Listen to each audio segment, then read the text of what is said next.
Eduardo Blasina is the director of the consulting firm Blasina e Asociados.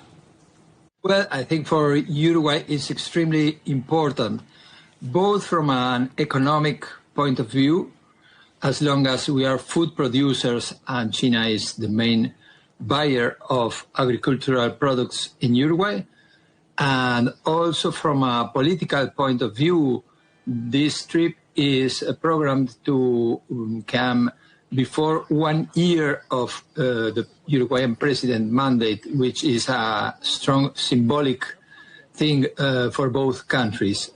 China is extremely important for the Uruguayan economy and for Uruguay construction of a multilateral diplomacy, an active neutral diplomacy in these turbulent geopolitical times. The two sides have signed this declaration to deepen their relationship and 12 cooperation agreements. Which are the most important in real terms?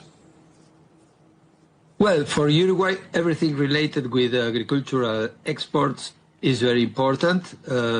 We can begin to export animal genetics, cattle genetics to China. That could be a very important issue. Some beef products or beef-related products also. I think dairy is a very important issue. If Uruguay can improve the access to Chinese market in dairy products, it could be very important for Uruguay.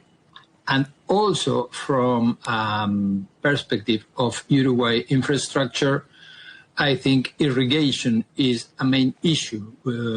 Uruguay needs to develop its irrigation. We are currently at a drought, and drought seems to be more frequent. And China is avant-garde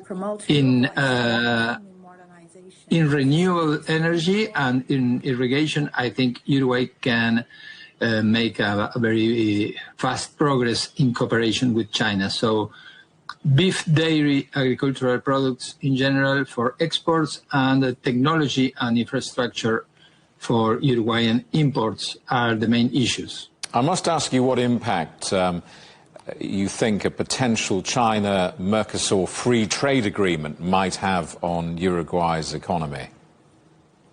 It would be huge impact for agricultural exports, and also I think that it would be a change that would come after Mercosur, European Union free trade agreement, and probably also a free trade agreement with Canada. So it will show that Mercosur proves to be a very useful tool for opening to the world. That is something that Uruguay always claimed should be the case.